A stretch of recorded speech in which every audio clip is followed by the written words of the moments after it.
Great. Thank you very much. Good evening, everyone, once again. Welcome to this webinar, which is around resiliency testing. Quickly about myself, about 37 years in industry, 17 years in resilience domain. I've played various roles. First is I've been a practitioner. I've dirtied my hands myself. I've been trainer, consultant, author, speaker, auditor, assessor, a researcher, etc. Having gone across companies, countries, I've written 4 books so far. 2 more should come out this year. On this journey, my journey, I've won multiple awards nationally and globally. Sorry. To start with, I'd like to request you all, either go to slido.com and enter this number, 3492038, or you can scan this QR code. I'll take you to the site directly, and I'm doing that myself.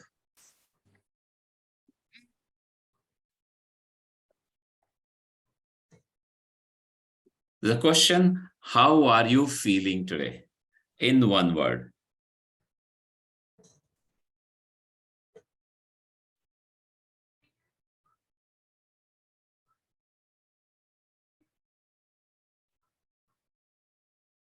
I have provided my response, which is one response so far, it seems. I request others also to do that, please.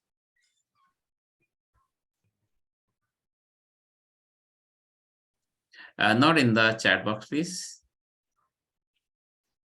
May I request you to go to either slido.com and enter this event number 3492038 there, and then respond, or using your phone, please scan the QR code. It will take you directly to the site and vote there. I'll wait for a few more seconds.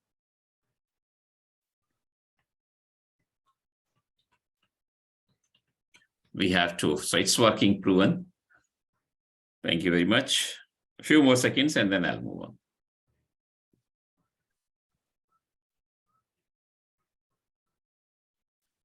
How are you feeling today? In one word.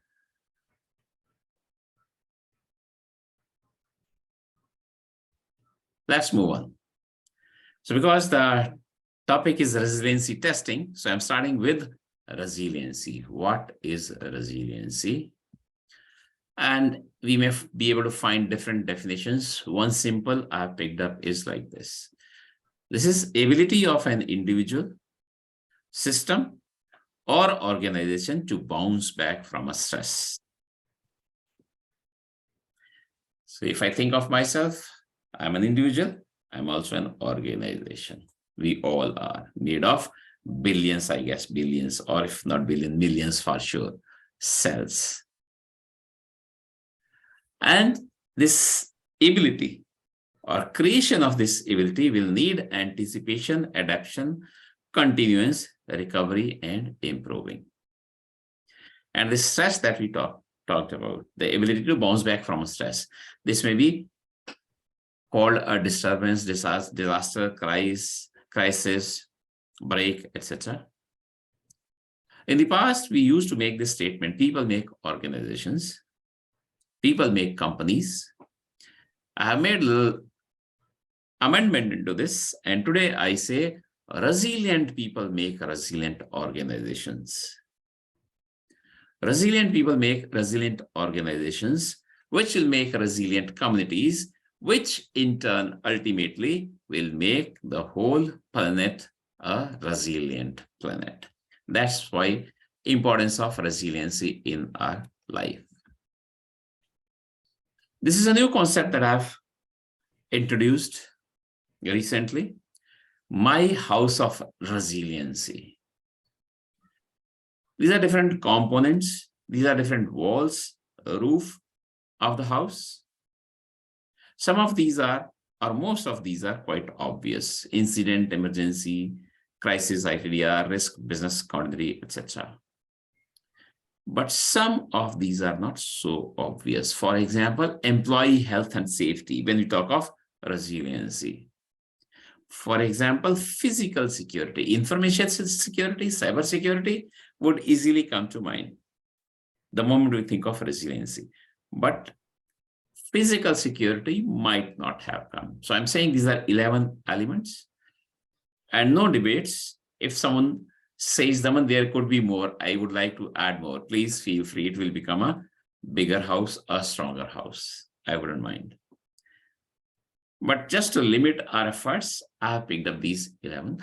If I start talking organizational resilience, I myself will make these 11 to about 20. And again, I wouldn't mind if you would like to take that to 25 also. Most of us would be familiar with this timeline. There may be some debates, discussions, but again, I'm not going into that. Fairly standard. Some components may be played with. The story will always start with an event. And when we talk of resilience, event is not our focus. Starting from incident, and there's some difference between event and incident. Event, roughly quickly, is a planned one. So it's under our control. Incident is not planned, so not under our control. So that's where our focus in the resiliency discussions start from. Initial portion is emergency, then may become disaster, crisis. Then we have to think of continuity for sure. And then many components, subcomponents of that: IT disaster recovery, physical security, information security, cyber security, etc. And we need to think of disaster recovery. Now, this disaster recovery, that last I am showing in bold, is different from IT disaster recovery, which has just happened in the previous step. This is towards normalcy, a return to normalcy. Quick look, what's happening across the world? A lot. I picked up about 9 points here. Resilience, stress tolerance, and flexibility are few of top 15 skills for 2025. This is what came out in 2020 from a Future of Jobs survey conducted by World Economic Forum. We all know resilience on technology for all organizations across the globe. Reliance on technology, automation, and digitization is increasing, and hence the chances of disturbance due to failure of technology, for which reasons may be multiple different.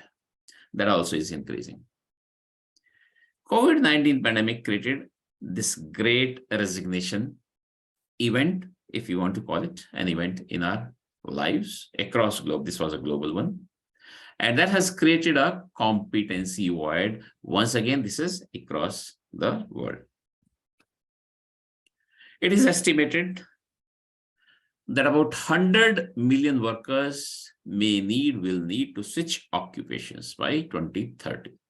So one, skills required, top 15 skills required by 2025, according to World Economic Forum. Another data available, 100 million workers may need to switch occupations, may need to change occupations by 2030. Widespread cybercrime and cyber insecurity. Once again, through World Economic Forum Global Risks Report this year. WEF publishes this report every year. And for next 10 years, 2 of the top risks are these: widespread cybercrime and cyber insecurity. Focus on resilience is increasing. This is where we started our discussions from this evening according to India. Focus on resilience is increasing, including a regulatory mandate across the globe. What comes to mind easily, quickly, is Bank of England in the UK, financial services sector. It is mandate, regulatory mandate, but not only in UK. If you go through this link, we will be able to find that almost all countries are working towards resilience, and in different names.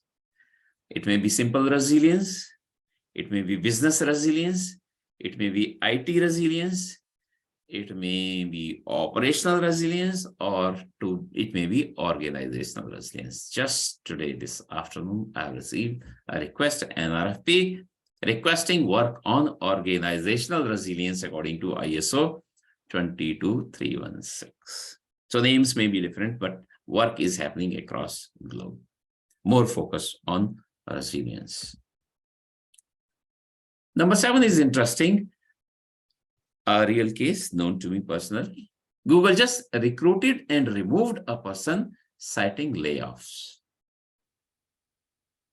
By the way, again, about a couple of hours ago, I saw a news flash on my phone that a star-rated employee of Google has been asked to move out. I'll discuss these cases separately at length someday, because these are part of my research that I'm doing, another research that I'm doing. But if you think of Google quickly, or any other company that might have done this, simply blindly is not a resilient organization. Recruited a person. If you are recruiting me, and within a month or so, you're asking me layoffs, right? We are going through bad time. We are removing people. People need to move out. It can happen to anyone. That's possible. But a month ago, you didn't know this, which means there was no planning at your end, which means you are not a resilient organization. To that employee, that person specifically, a young one, most likely coming out of institute, university, first job, this happening, this could create a big mental torture for that person and may impact his or her resiliency, personal resiliency. While we see layoffs perhaps are happening across companies, few examples: McKinsey, HSBC, Google, Meta, Amazon, Microsoft. It seems it's happening across globe. Big names, different sectors, different companies. Another case, which is the latest perhaps in the country, Wipro cuts by half salary offers to freshers once again. It seems, going by the report, it was after the offer had been given to me. I'm a fresher, offer given to me, and then you are saying your salary is cut by half due to XYZ reasons, which means there was no planning. You couldn't foresee this before issuing a letter to me. Bad. Not a resilient company, according to me, and once again will impact badly the personal resilience of this person, a mental torture, according to me.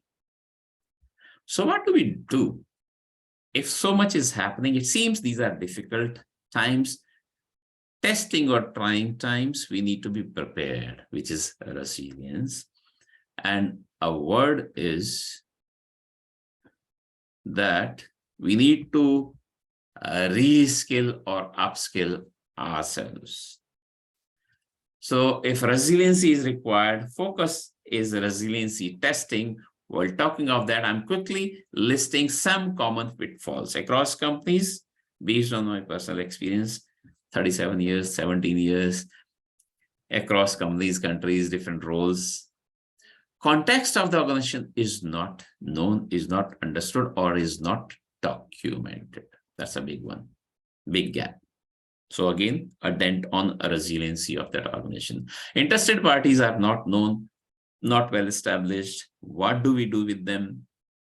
I can spend hours talking about interested parties also. So as of now, I'm just listing the points. Risk appetite is a challenge. Not known, not understood, not published, too old, not used. Risk management has challenges. The risk management department doesn't exist even today in some big corporate houses. Risk register versus incident log. Live example, personal example. Head of the risk department wouldn't understand what is risk register and what is incident log. Multiple challenges with processes. Processes do not exist. We just keep doing work. Our processes are too old, not up to date, not approved, or what the process says and the way I do the work do not match. So out of sync. Solo exercises, because the topic is testing, so I'm listing something about testing also. Simple exercises, we keep doing simple exercises, so there's no improvement, etc. A lot of improvement in communication is required. Staff doesn't take evacuations seriously. Top management doesn't take evacuations seriously. Evacuation area, safe assembly area, has multiple challenges: not known, not marked, not enough, not lighted enough, etc., etc. Solo working of various departments within an organization. So that sync alignment is missing. The moment we say alignment is missing, which means there is dent on resiliency. There are multiple plans. Even if you quickly look at that House of Resiliency, business continuity plan, ITDR plan, risk management plan, crisis management plan, few more, and each needs to be tested. This is a challenge for the organizations also. Multiple plans, multiple tests, varying views, objectives, and expectations. And there are smart people at the top. This is good.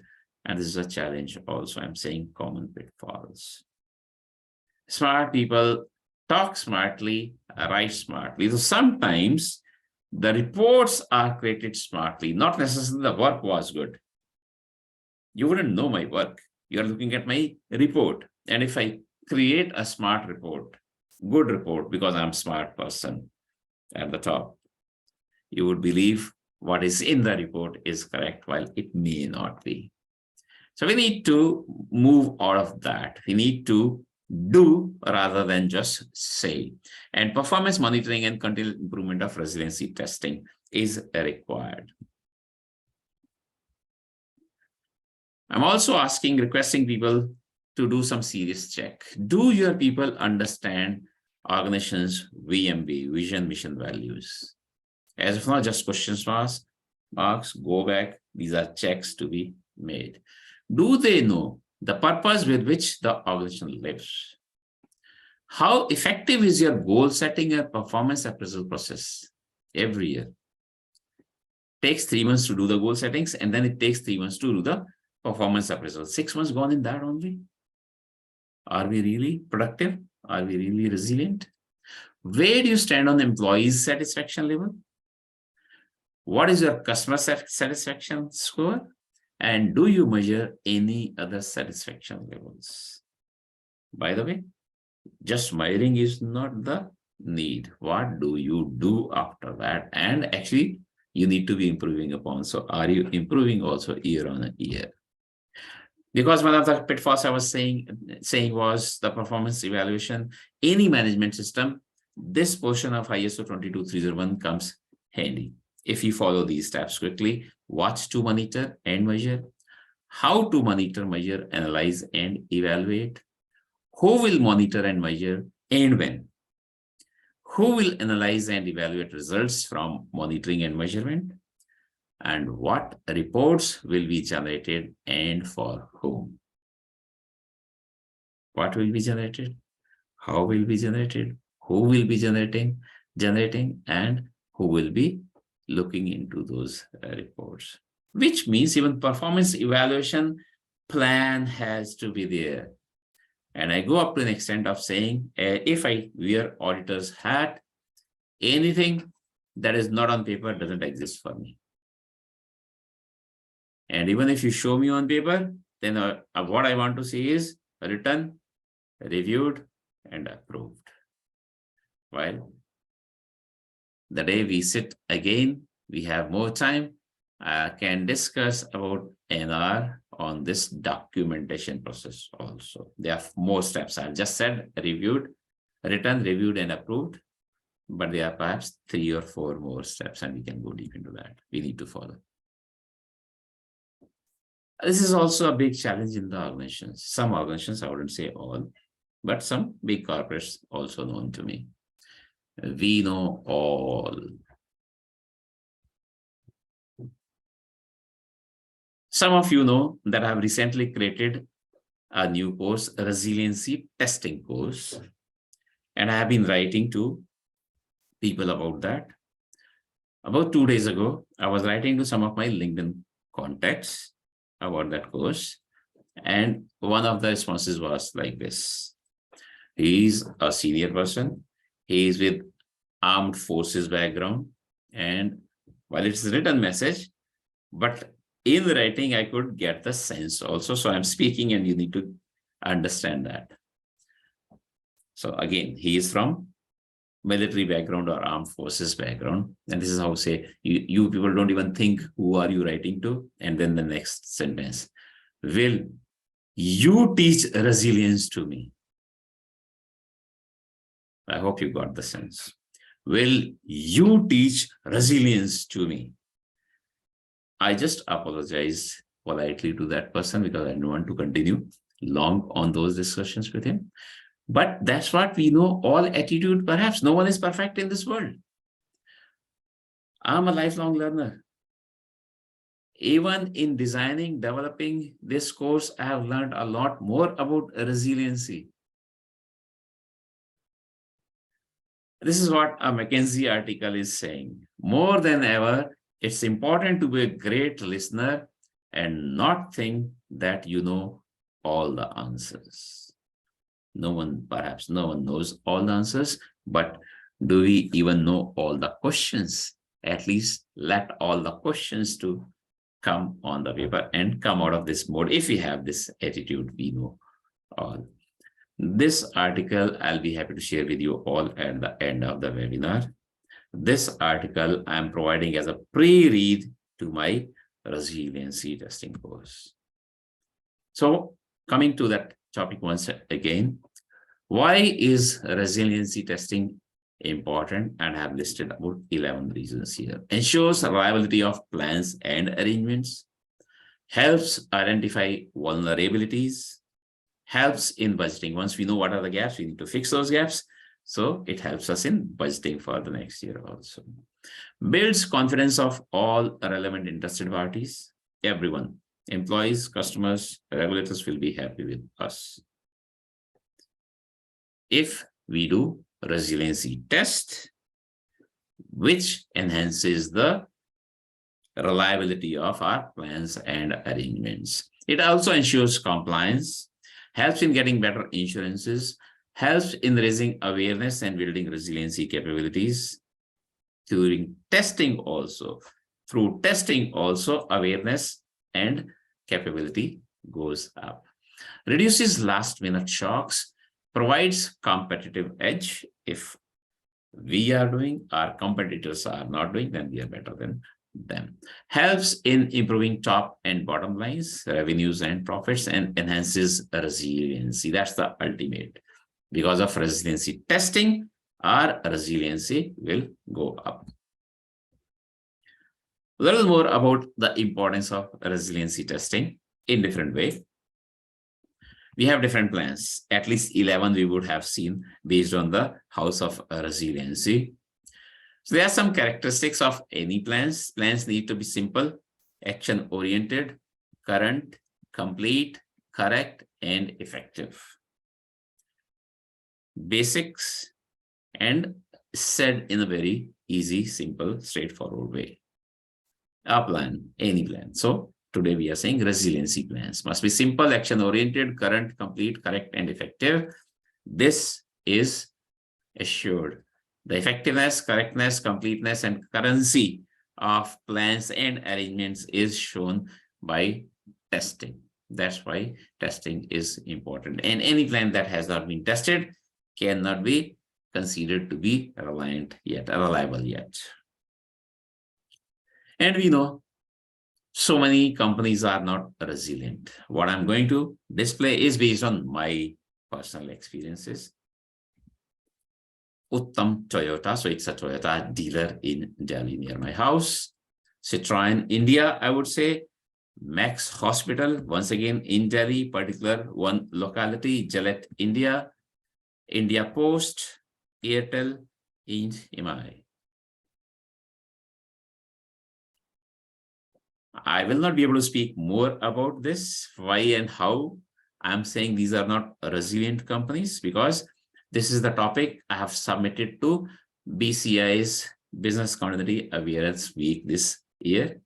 So I'm waiting The result, if it's approved, I need to speak there only. If it's not accepted, my idea is not accepted, then I'll start talking about these openly. But some of these are readily available already. Before I submit it to BCI, I had spoken so on my YouTube channel. But quickly, the common thread is any company that is not customer caring, the customer may be internal or external.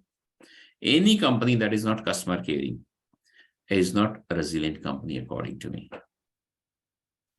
And when I say these are not, most likely because they have not tested their resiliency plans, or they have not tested enough. That may be the reason. So once again, with this example, I'm attempting to show the importance of resiliency testing. Some common do's and don'ts of any during any. Can you go on mute, please? Daman Saab, good morning. Rashid. Yeah. Can you go on mute, please? Thank you very much. So common do's and don'ts: don't panic any crisis. So it's part of resiliency we are talking about. Do as directed. Whatever you have been said, whether it's flood, fire, earthquake, terrorist attack, do as directed. Do not panic. Have written, tested, practiced instructions. Written, tested, and practiced instructions. Don't believe and don't spread rumors. Be aware of helplines, internal as well as external. Sometimes these keep changing. And then our plans, our posters in the company, within the organizations, are not up to date, are not kept updated. And keep employees happy and take care of customers. During your good times, take care of your employees so that they stay with you in your bad times. During your good times, take care of your customers so that they are reasonable with you during your bad times. Different way, I said earlier, any company that's not employee caring or customer caring is not a resilient company, according to me. In the course, Resiliency Testing Course, I have covered do's and don'ts for these categories. What is special, if I want to say special, is that most likely the way I have written, these do's and don'ts have not been written yet, have not been presented yet. So that's kind of a differentiator. Also, with great confidence, I can say there is no other such course in the market. So with these so many challenges, testing time, trying times ahead of us, a lot happening in the world, what I'm saying is, word of the day: I lure you all to my resiliency testing course. In the word lure, L stands for learn, U stands for unlearn, R stands for relearn. So I lure you to learn, unlearn, and relearn to enhance your competencies to stay in the business or stay competitive, whether you are an individual, whether you are an organization. So someone, they are expert people, they are great organizations, experienced organizations, have been doing different portions of resiliency, BCM, risk, crisis, ITDR, etc. for decades, also are certified as well. So if you find you are at L, either learning or a learned person, it seems there's still a little more, I actually say a lot more, to be done when it comes to resiliency testing. So this is the course for you. Sometimes it's good to unlearn to learn. So learn and unlearn go hand in hand. About 2.5 years ago, I decided to sit for a training myself. So I was on the other side of the table, and the course was International Certified Trainer. All people, participants in the batch, as well as the trainer, was surprised. The one who already had 35 years experience, 15 years already as a successful trainer consultant. Why Daman is here in this course? And my simple response was, sometimes we need to unlearn to learn. And I did learn a lot in the course. Or you may find yourself to be at R. Relearn also is important when there's so much changes happening. We just saw in earlier slides. Upskilling and reskilling is the need for which relearning is required. So I lure you to my resiliency testing to learn, unlearn, relearn, to enhance your competencies and stay in the business. Request your attention to this puzzle for a few seconds. Attempt to find yourself. Where do you find yourself at?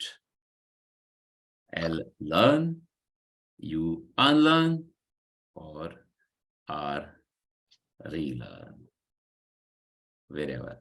At least I'll fit in one of these jigsaws, the pieces of the puzzle. And then we need to resolve this puzzle, which means going through the course. Where do you find yourself? Whom do you relate to out of these? Who are these people? If you head or manage, or if you test, or if you're a champion or coordinator, or if you provide auditing or training or consulting services in these domains, like incident management, emergency management, employee health and safety, crisis management,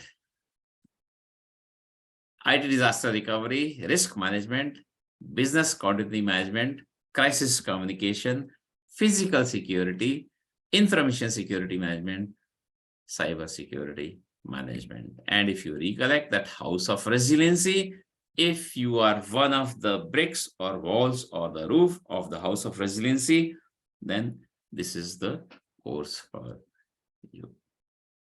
We can add teachers, researchers, students also into this list. There's no prerequisite to the course. Quickly, some glimpses of the course. It goes to 4Ds concept. Physical security has 4Ds: deter, detect, delay, deny, or respond.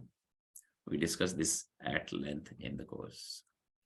I also discussed the life cycle of information or data from cradle to grave, from creation up to disposal.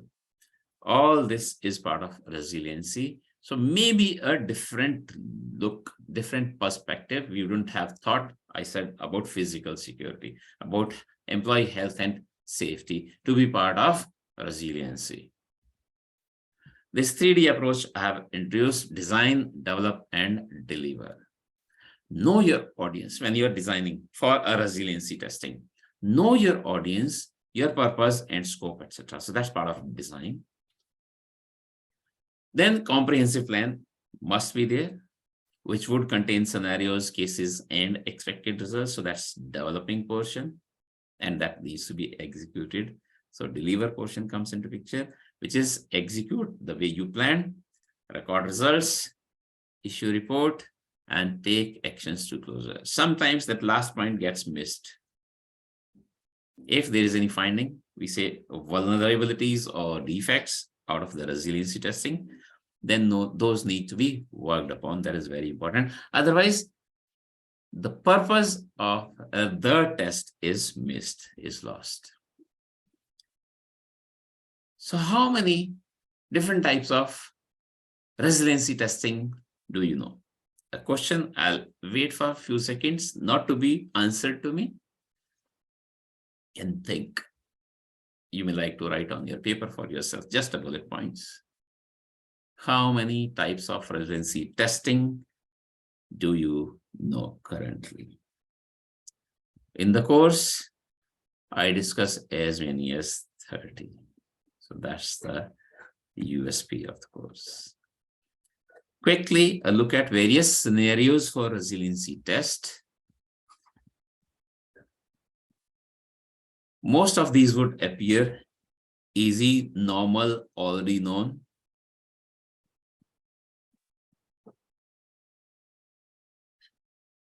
You may like to say, Daman, I find something missing here. Please feel free to add. I wouldn't deny that. Yes, possible.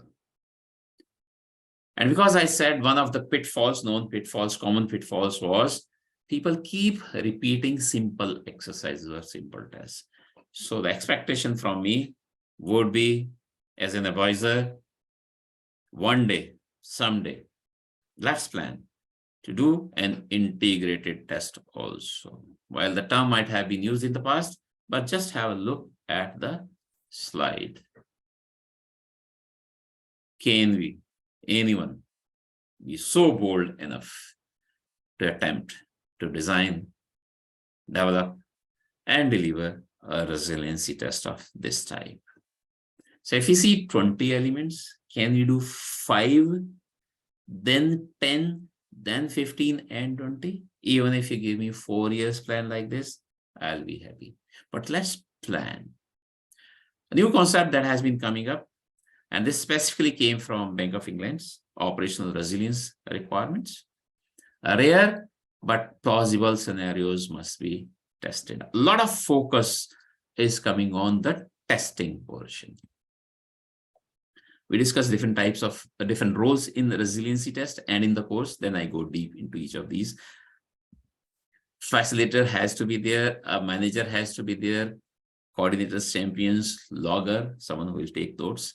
Steering committee.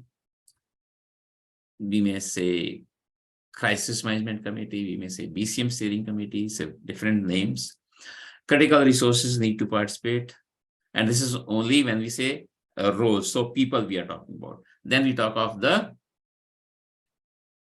other requirements of a resilience test. What resources do we need in a resilience test? Quickly, good practices around delivering an effective resiliency test. Give enough notice and block diaries through meeting invite. Train if required before the test. Follow the plan because you have spent some time in designing and developing. It is reviewed and approved. So value that. Keep communication clear. Pre-test briefing if required, and especially with the complex ones.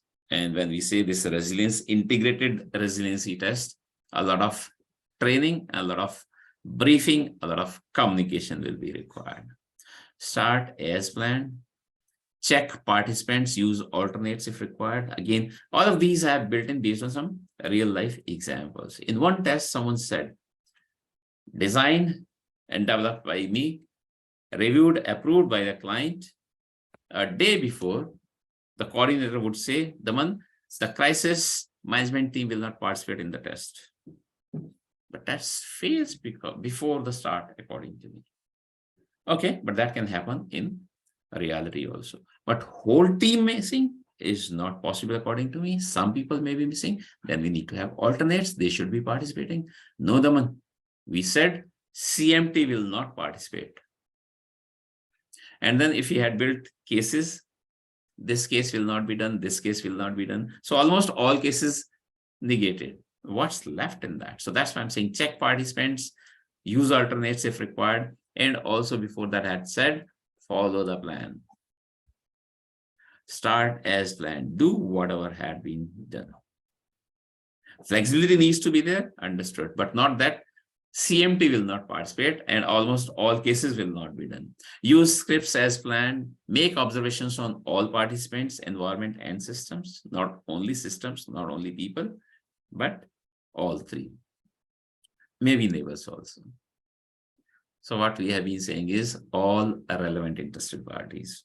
Offer break as planned. People miss this portion. If it's a long couple of hours test and an integrated test perhaps will go for days. And we need to plan breaks, bio breaks, tea breaks, lunch breaks, everything. Plan. This is a good practice. Manage exceptions as planned. There would be some exceptions always. And close as planned. The day and time or the event. When we would start, when we would stop. Collect feedback. And again, different types of feedback. Immediate, later, from different types of different people, different participants. Post-test briefing if required. Write the test report, which again has to be written, reviewed, and approved. After which it needs to be shared, and then actions need to be taken to bridge those gaps. We had said earlier, the benefit of resilience testing, one of the benefits of resilience testing was that it would help in budgeting also. We conducted a resiliency test. A report said there are some vulnerabilities found or some gaps found, some defects found, right? So next year, we need to bridge those. Based on what has been found, we will be able to do an appropriate or effective budgeting. So what do we get out of a resiliency test? Do we get defects, shortcomings, vulnerabilities, or areas of improvement? I'm just stopping for a few seconds. This is a point to ponder. All are right according to me. We will see whatever we use in our organization. Please do that. Defects or shortcomings or vulnerabilities or areas of improvement. That's one prime objective of a resiliency test. We need to implement PDCA cycle also on resilience, which I touched upon earlier also, that some companies, organizations keep doing simple tests, same tests, similar tests again and again, which is not right. We need to move up the ladder. Start from simple and keep increasing the complexity. That complexity may be systems, number of systems, maybe people, number of people, maybe facilities, number of facilities, or it could be different domains coming together. PCM, crisis, ITDR, people, cyber, information security, all put into one combination. Very complex one, but we need to attempt that. We need to move up the ladder. Some more improvements possible in resiliency testing that we talk in detail in the course, during the course. Different day, date, and time, from off day to working day, from lean to peak period. Involve different interested parties, from primary resources to secondary resources. The example that I was giving about that client who said CMT will not. Okay, then secondary, alternate CMT should come and participate. Increase number of test cases, increase complexity of test cases, increase duration of resiliency tests from couple of hours to half day to full day to couple of days, etc. No or low number of findings is not necessarily a good sign. So keep this in mind, please. Either the test design was not good. If no findings have been found, no improvements have been found. Keep an eye on closures, actions to be closed, and keep an eye on repeat offenders. This is serious offense once again. We shouldn't be getting the same defect again and again. And check effectiveness of the resiliency testing program. Almost towards the end of the course, then I talk about storytelling. We all easily understand, I believe, that story writing and storytelling is an art. And in the course, I talk about that because according to me, even designing, developing, and delivering a resiliency test is an art. So quickly, I give you tips on storytelling, story writing also.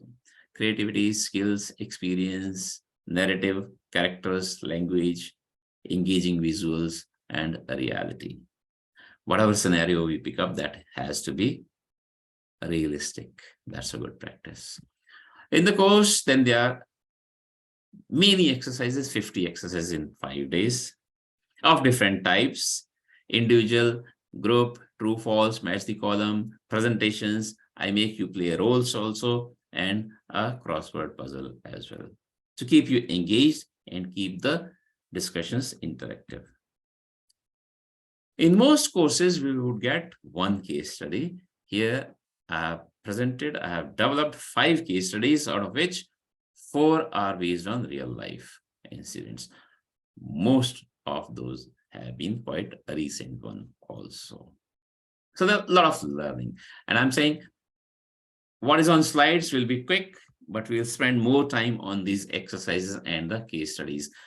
While you leave the course, I provide you sample documents also to the tune of 20. At the end, there is an assessment, 100 questions, 120 minutes, objective type, and the passing percentage has been capped to 70. Good news quickly towards the end of the talk today. The pilot run is being done, the only one, in which I'll take only 20 participants. It starts on 18th March this month. Normal worth is 50,000 INR per day, and the course is 5 days. But the only pilot which I'm running, I'm offering full bundle, courseware, training, discussions, exercises, quizzes, support material, all just for INR 15,000 against 50,000 into 5 INR. Only one batch of pilot will be run, and with, as I do with all my courses, lifelong support. Any questions ever, please feel free to write to me, and response is guaranteed to the best of my capabilities. All participants will receive a copy of my 4th book, current book, My Experiments with Organizational Resilience. And above all, 100% money back guarantee. Trust me, I will not let you sleep during the course. So at the end of the 5 days, if you are not satisfied due to any reason, just let me know, 100% refund guaranteed. So the date is starting 18th March, Saturday. Saturday, Sunday will be full day learning, 10 a.m. to 7 p.m. IST. During weekdays, we'll do it in the evening, 7 p.m. to midnight IST. 6th day, just because this is a pilot run, has been kept as a reserved day. So if you would like to attend, please write to me. I want to quickly gain some feedback also. So with the help of poll, let me attempt. I hope I'll be able to do it correctly. Yes. First one on your screens.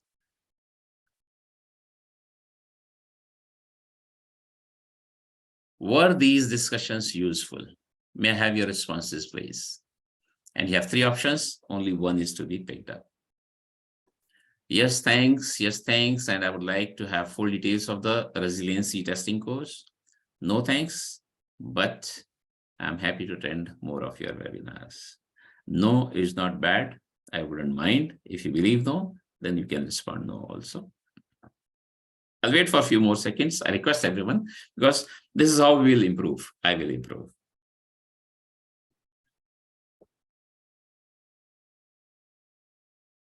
Great.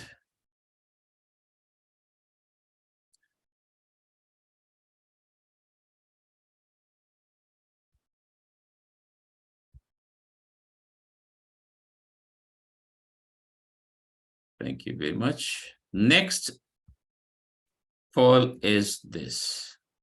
How likely you are to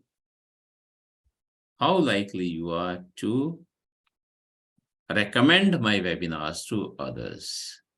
Let me do that also.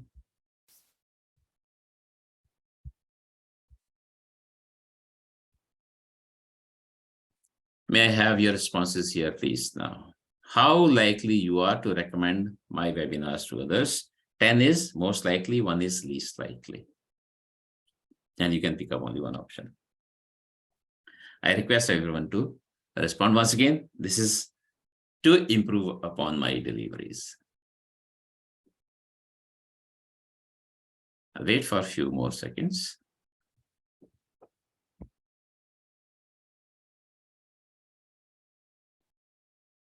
Thank you very much. This is all you have said. Thanks. And then most likely the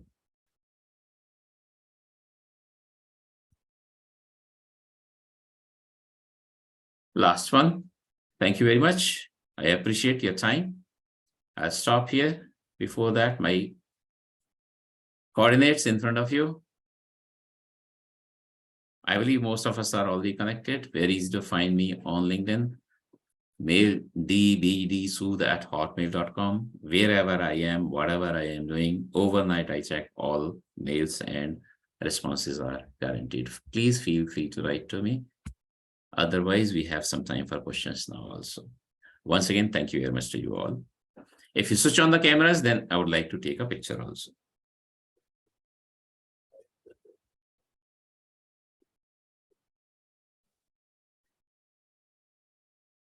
Morning, sir. How are you? That's good. Excellent presentation. Thank you very much. Cheryl, how are you? So both, while Mr. Gupta. Superb, sir. Superb. I am well, thanks. How are We are you, in sir? India, easy for us, but for you both to log in, I appreciate that more. Great, Murli. Thank you very much. So if you can, Shell, can you adjust your camera, and Ashit, you also? Then I'll take a picture. Yeah, it's on. Yeah, great. Can I have your best smiles, please? Thank you very much. Any questions for me? Thank you so much. It's nice. I just put one question on the chat, sir. Let me check. In the chat. Can you call AIMS as a resilient company? So AIMS is one of the hospitals in India, in Delhi. I believe you're talking about that, Ashit, right? Yes, All India Institute of Medical Sciences. medical science. So he says, can you call AIMS as a resilient company? We have seen what happened to them during the ransomware attack, right? So first response, based on the experience, perhaps I would have known a little more than you because I still live here. You keep moving out of India. You might have moved for long. And I live in Delhi, quite close to. Right. That's why I'm asking you this. Also, so not only what happens inside, I am part of, or I see almost every day whenever I go around that, pass by that place, I see what is outside also. So not Right. good to talk about the country, but that means there's a huge improvement required. So I will agree with you that we would have doubt about the resiliency of the organization. With that, at the same time, any organization, if we say one incident, disaster, or crisis has happened, that doesn't mean that organization is not resilient at all. That's what I say is, no one, individual or organization in the world, can ever be 100% resilient. And no one is perhaps zero either. So AIMS also is not zero, and they cannot be, or they are not 100%. They have seen one big one, a ransomware attack. I guess the services were disturbed for about up to 2 weeks. And this is such an organization which is critical. It's a matter of life and death for someone. That is why it's Could be critical matter of infrastructure. life and death for someone. So yes, very serious matter. I agree with you. I mean, that we see all the time in the US also, colonial gas pipeline. It can I've happen talked anywhere. about several Yes. times. Yes. That's nobody is perfect, but you have to see in a relative scale, like 1 to 10, Exactly. where do they stand? Exactly. And help them improve. That's it. And in that, what I say is, any organization, you, me, we, ABC, company XYZ, incorporation, as long as we first admit, True. even that itself is a great point in resiliency, that we are admitting it happened, something wrong happened. But that's not enough. After that, and these are 1, 2, 3, 5, 7, 10 steps that we will take to improve upon. Agree. While we theoretically we say doesn't happen again, which again cannot be guaranteed, but at least these are the 10 steps we are planning to take to improve upon our situation. And I think they would be better prepared next time in case such an event happens. I'm sure. Right. Absolutely. And again, in that question, it was ransomware attack, so it would fall into IT disaster or IT failure. Very true. Even if they don't improve upon that. And again, especially in the recent future, even if they don't improve upon that, because improving IT infrastructure is a big task for any organization. Huge Right. costs and times also, right? The time period. Right. At least in managing, they would do better.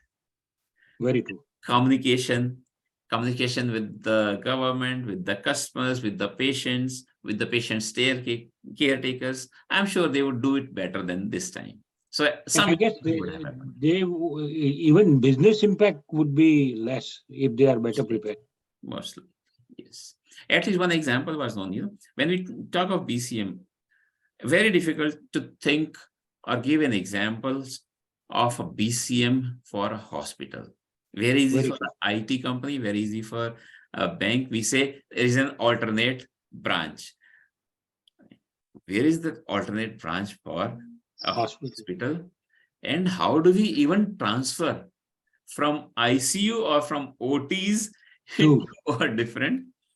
But about 2-3 years ago, one of the hospitals in south of India had displayed, and they won awards, and it was presented in BCI conferences, that they actually had arrangements, what we call it, you scratch my back, I scratch you. So they had arrangement written down, arrangement with other hospitals, nearby hospitals. Correct. And they actually shifted their patients there. So it I've was seen very in a good. couple of hospitals in Mumbai, sir. That is what they do it. They have what is called as an agreement. Yes, mutual Kind aid of an agreement. agreement that yes, if we have an issue, we'll send you. Right. It's like their DR site, something like that. Exactly. Other hospitals. Exactly. Right. So it is And especially possible. critical patients. Critical patients definitely they take. Yes. So it was difficult when I was listening to the story, difficult to first Fathom. believe, but because the CEO himself presenting and in BCA conference with the records, then we had to pick up that learning that it's possible even with hospitals if we plan and if we test. That's why so much focus or importance of testing. Just plan will not be enough. No, I agree with you. Well, thank you, but it was a great session. Thank you very much. learning. Any other questions? Anyone else? If not, then with your permission, I would like to close the session. Once again, thanks a lot for sparing time. Thank you. Bye-bye. Thank you. Thanks. Bye.